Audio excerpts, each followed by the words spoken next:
ছাত্ৰ ছাত্ৰীসকল আজি মই তোমালোকৰ ক্লাছ 8ৰ ইংৰাজী পাঠ্যপুথিৰ লেসন নম্বৰ 6ত থকা লাইফ নামৰ এই কবিতাটোৰ কুৱেশ্যন আনসাৰবোৰ কৰি দিম গতিকে এতিয়ালৈকে যদিহে চেনেলটো সাবস্ক্ৰাইব কৰি লোৱা নাই কৰি লোৱা কাৰণ তোমালোকৰ এনে ধৰণৰ ভিডিঅ'বোৰ ইয়াতে পাই থাকিবা কুৱেশ্যন নম্বৰ 1ত দিয়া আছে যে answer the following questions in complete sentences তলৰ কুৱেশ্যনবোৰৰ আনসাৰবোৰ সম্পূৰ্ণ বাক্যত দিব দিছে question A name the poet of the poem life life নামৰ এই কবিতাটোৰ কবিগৰাকীৰ নামটো লিখিব দিছে ইয়াৰ আনসাৰ তোমালোকে লিখিবা the poet of the poem life is Charlotte Bronte life নামৰ এই কবিতাটোৰ কবিগৰাকীৰ নাম হ'ল চাৰ্লট ব্ৰন্টে কুৱেশ্যন V2 দিয়া আছিল হোৱাট ডু দ্য চেজেছ সে মানে মহাপুৰুষসকলে বা ঋষিসকলে কি বুলি কয়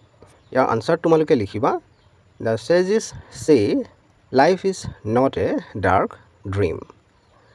মহাপুৰুষসকলে বা ঋষিসকলে লাইফটো বা জীৱনটো এটা অন্ধকাৰ সপোন নহয় বুলি কয় কুৱেশ্যন C2ত দিয়া আছিল what does the rain often foretell বৰষুণে প্ৰায়ে কিহৰ আগজাননী দিয়ে বুলি সুধিছে ইয়াৰ আনসাৰ তোমালোকে লিখিবা the rain often foretells a pleasant day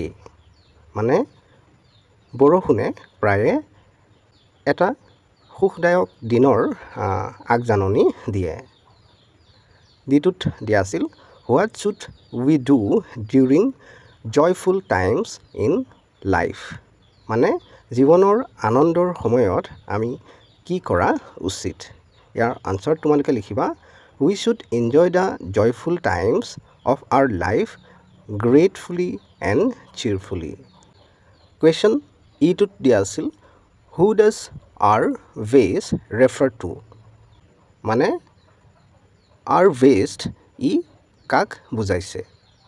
year answer তোমালোকে লিখিবা our worst refer to our worst moments or times in life তেনেদৰে লিখি দিবা তাৰপিছত তোমালোকৰ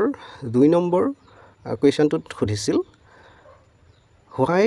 R the wings of hope golden মানে আশাৰ ডেউকাবোৰ কিয় সোণালী ইয়াৰ আনসাৰ তোমালোকে লিখিবা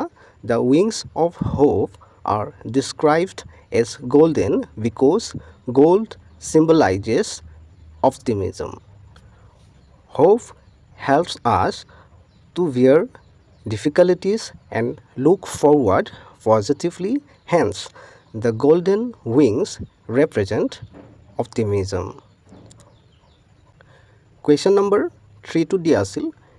pick out from the poem one line each that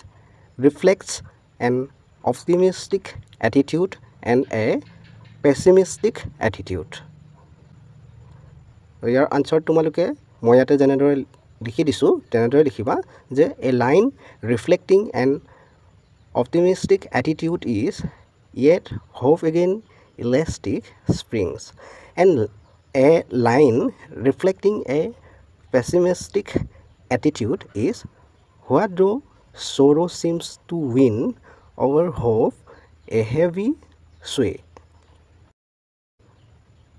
তাৰপিছত তোমালোকৰ 4 নম্বৰ কুৱেশ্যনটো দিয়া আছিল write some rhyming words from the poem কবিতাটোৰ পৰা কিছুমান rhyming words বা শব্দ লিখিব দিছে আনসাৰ তোমালোকে লিখিবা say day gloom bloom all fall merrily cheerily away sway fell well fearlessly victoriously তো মই ইয়াত যেনেদৰে এই rhyming wordবোৰ লিখি দিছো ঠিক তেনেদৰে তোমালোকেও তোমালোকৰ আনসাৰত লিখি লবা ছাত্ৰ ছাত্ৰীসকল ভিডিঅ'টো ইয়ালৈকে আছিল এতিয়ালৈকে যদিহে চেনেলটো সাবস্ক্ৰাইব কৰি লোৱা নাই কৰি লোৱা কাৰণ তোমালোকৰ এনে ধৰণৰ ভিডিঅ'বোৰ ইয়াতে পাই থাকিবা